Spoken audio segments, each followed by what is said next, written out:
great city on September 9, 2010, killing 8 of our citizens and injuring 66 more, destroying 38 homes. The city's action to demand the release of the public records revealed the extent of a relationship much deeper and more shocking than even we originally figured. These emails provide documented proof that the president of the CPUC and his top staff privately received information from PG&E regarding its internal deliberations and financial conditions outside of the CPUC's public hearing process. This communication is a clear violation of the Commission's own rules forbidding ex parte or private communications between parties to a CPUC investigation and decision makers. In many instances, these documents show that the CPUC even offers strategic advice and suggestions on how PG&E can best position itself to navigate the ongoing penalties proceedings against it. When taken in its entirety, the email traffic shows that PG&E has unfettered access to the president of the CPUC, that PG&E's executives feel comfortable and familiar enough to address the president by his first name, Mike, and that the CPUC does not take any steps to discourage, warn, or admonish PG&E from providing highly sensitive information on a consistent basis.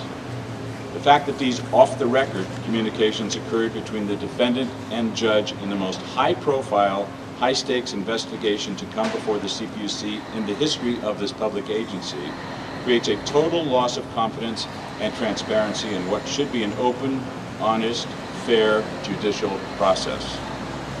As the loss of 8 lives in San Bruno attests, this is a serious situation. A situation in which the safety of Californians, the future of investor-owned utilities, and the credibility of regulatory mechanisms in our state are at stake.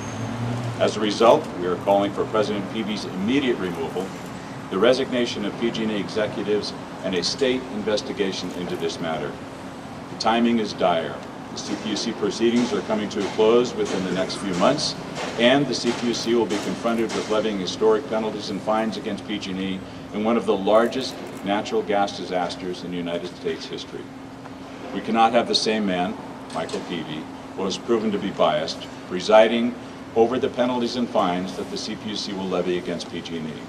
Nor should the citizens of our state be endangered by the CPUC's inability to ensure that the gas pipelines are safe. A significant shakeup of leadership at the CPUC and PG&E, the appointment of an independent monitor, and a fundamental change in the way both utilities and regulators do business is the only way we can ensure the safety of PG&E's gas pipelines so that what happened in San Bruno never happens again anywhere. Thank you. The California Public Utilities Commission Foundation. The CPUC Foundation was a nonprofit created at PUC President Michael Peavy's request to get money from PUC-regulated utilities to pay for travel and image repair after PG&E's explosion in San Bruno. When the nonprofit dissolved under the weight of public disapproval, we had all hoped that Michael Peavy had learned his lesson. The emails that the city of San Bruno have uncovered, however, show that the PUC leadership during the past 3.5 years has made no effort to respect the arm's-length relationship they're supposed to have with PG&E. The utility-funded international junkets for which Peavy has accepted more than $230,000 in gifts since becoming president, those have not stopped. Peavy alone has spent over 200 days abroad on these trips, and yet could not find time last year to meet with his own ratepayer advocate office even once. Peavy's general counsel, who'd been handpicked from PG&E's gas division, repeatedly interfered in the San Bruno penalty case on PG&E's behalf until the legal staff working under him revolted and forced him to retire. The emails that the city of San Bruno fought so hard to obtain paint a clear picture. A picture of a PUC president who is never in this building to meet with the people whose interests he is supposed to protect. Who never once last year accepted that meeting with the Office of Ratepayer Advocates. who will only talk to you if you contact him from what appears to be an @pgne.com email address. What's most disgusting, however, is that all during this time, the people's business has been utterly neglected. Audit after audit has showed that audit after audit has showed that the PUC can't balance its books or oversee utility spending, which is all under President Peavy's leadership. Report after report showed that the PUC's commitment to safety has been mere lip service. PG&E has invested millions of dollars over decades into chumming up with commissioners and their staff, rubbing elbows and all expenses paid international trips underwritten by nonprofits, and lubricating the revolving door of this institution.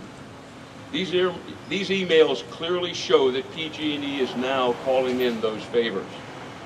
What we have learned today confirms what I've said before and undoubtedly will have to say again.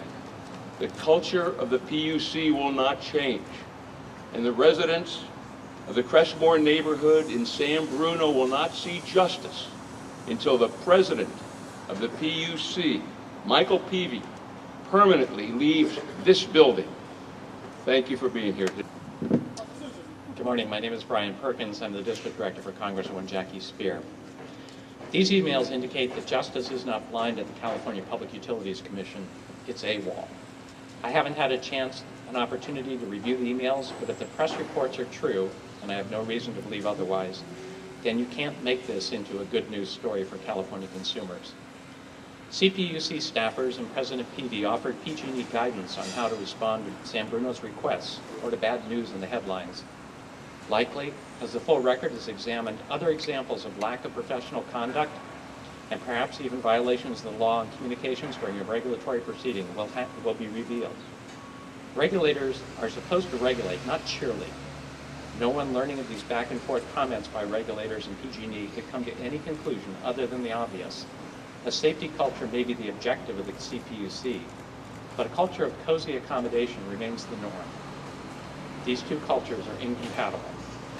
As I've said before, PG&E has made a lot of progress since the explosion, and the system is likely safer now than in the past. But a strong regulator and a regulator that keeps its professional distance are what are needed to guarantee that PG&E stays on track and that Californians get the gas system that they were promised and deserve. If Mike Peavy wants to be a consultant to PG&E, then he should resign. I agree with the city that he should be removed from negotiating the settlement and penalty because he obviously has a bias. Thank you. I'm wondering if you can clarify what the various actions you are taking are. I see your letter to Governor Brown, but do you have a lawsuit that you're about to file, or is it just motions before the PUC, or what? Good. The question was, what other actions are we specifically taking? And I'll give this off to Britt Stratman, our attorney. Good morning. The City of San Bruno this morning filed a motion for recusal to ask the Commission to remove President Peavy as a decision maker in the 3 CPUC investigations. The City of San Bruno also filed a motion for an order to show cause for ex parte communications that PG&E had with the President of the CPUC. That's before the PUC, or? It's before the PUC, and we allege that there are 41 violations. Mayor, you made this request to the governor months ago, fell on deaf ears. I mean, do you feel like you kind of got a little ammo in your gun now, or? The question was, we made this request, a similar request a number of months ago, and do we feel that this is going to change anything? Hopefully it will. The emails were not available a number of months ago. We unfortunately had to sue the Public Utilities Commission to get those emails, which is a pretty unusual step. They show pretty emphatically what's been going on that we have suspected over the last number of years. So hopefully this will get his attention. I mean, it better. This will be the 3rd time I have reached out. The first 2 times with no correspondence back from the governor. So hopefully he's the man that appoints Peavy. So hopefully it makes a difference.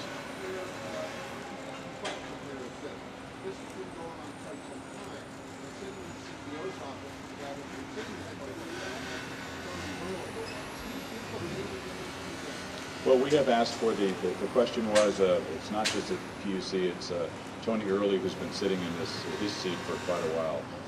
We believe higher executives in PG&E should also be admonished and should also step down, absolutely. Who those are, I couldn't tell you, but Mr. Early is right at the top. He's the one that's been running this and brought in after this explosion occurred.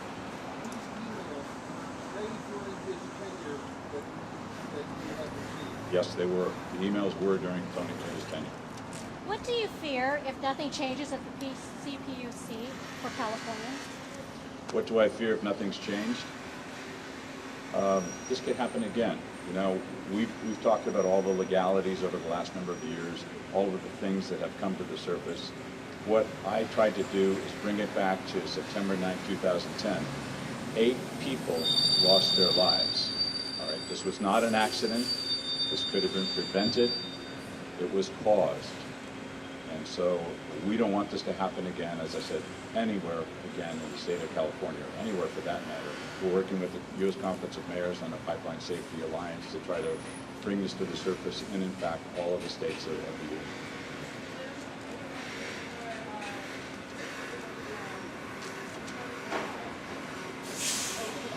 The question was, am I asking for Tony Early's resignation? I'm asking PG&E upper executives to step down.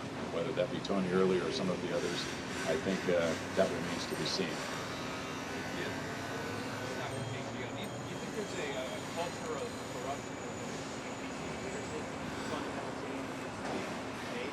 The question was, do I think there's a culture of corruption within the CPUC?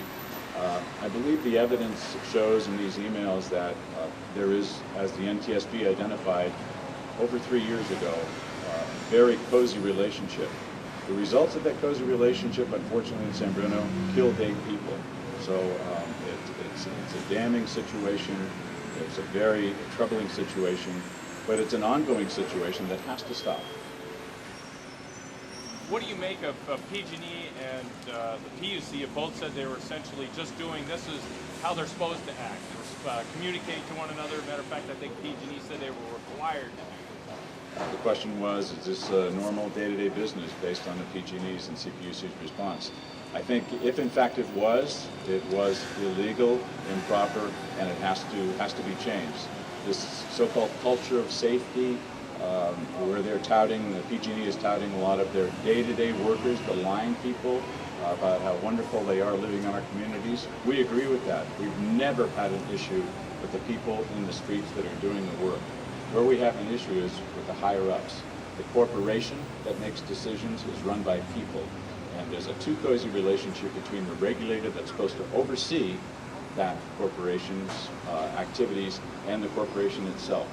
It's very troubling that this has continued to go on, that we in fact are almost swatted away like flies trying to make an issue out of this.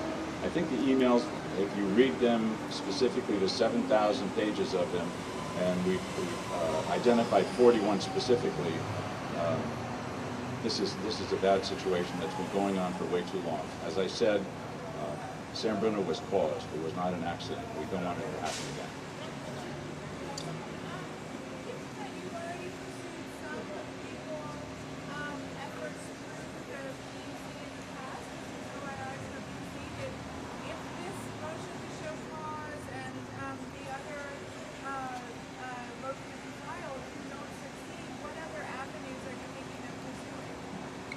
I'll let the attorney answer that. So you asked what other avenues San Bruno would proceed with if the ALJs sit on the motion and don't respond to San Bruno's motions. The city of San Bruno can file a writ of mandamus 60 days after today's date with the Superior Court to ask them to take action. And would you plan to do that if the ALJs sit on the motion? Yes, but I think we have to wait and see if the ALJs do respond to the city of San Bruno's motion. We did file an order to show cause against PG&E in January, and to this date, the ALJs have not responded to those motions, so that very well may be an action that we need to take. Would this? Do you have further memory of what that order to show cause was specifically in January and how it relates to today's action?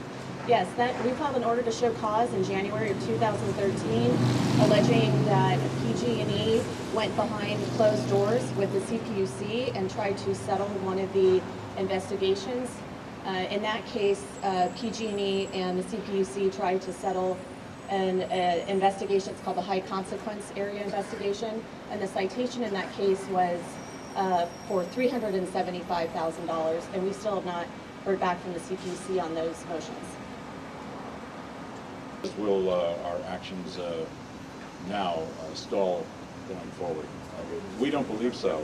We think the CPUC is on the verge of making their decisions on the fine and penalty stage, and we feel our actions today, and in fact with the lawsuits, in fact, will expedite. We were certainly hoping.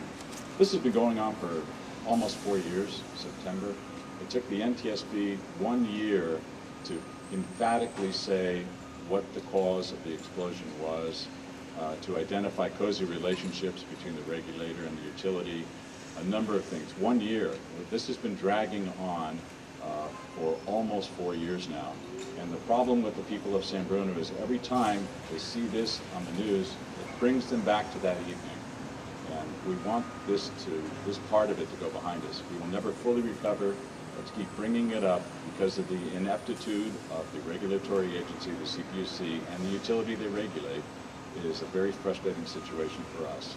That's why, obviously, we're asking for an independent monitor to be appointed to oversee the relationship between CPUC and PG&E to help protect us all.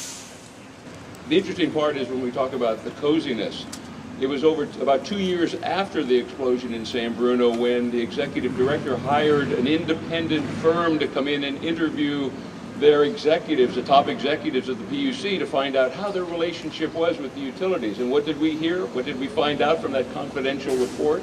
It was that the relationship, this is from the managers inside that building, said that nothing has changed, that the relationship is still too cozy, that the utilities have almost unfettered access to the executives, they can walk the halls, and that almost the feeling was that they own the building. And so that coziness goes on. And I think the one thing that, to me, in the 7,000 emails, and I had an opportunity to look at most of them, but the part in the one email that I think says it all was when the communication from the high executive at PG&E speaking to the assistant to the president, Michael Peavy, and at the end of that email says, "Love you." If that's not cozy, I don't know what is. And that, to me, I think tells the whole relationship that exists there. Quick question. Yes, you're actually mentioned by name by one of the top executives of PG&E saying that they have no respect for you. And that was in response to something. I'm wondering whether you could put that into context.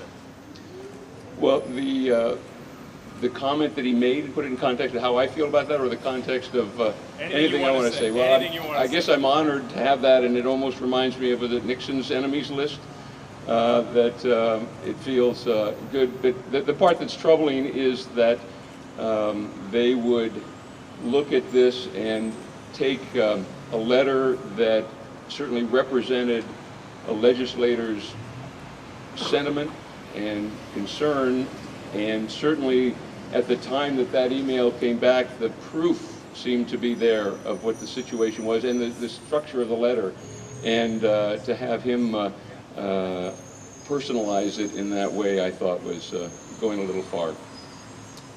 The institution behind us, it's all at the top. The culture of the institution is based on the leadership, and in this case it's the president, and it's the structure of the PUC that is causing this problem as well, because in the PUC the structure is that the president has almost unilateral dictatorial power over everything, and makes all of the decision, all of the hiring, who gets the cases, whether the other commissioners can have any work or not, and their staffing as well.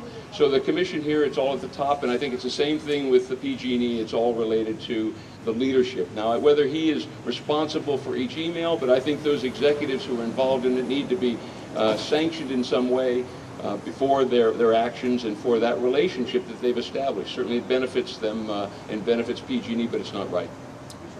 One more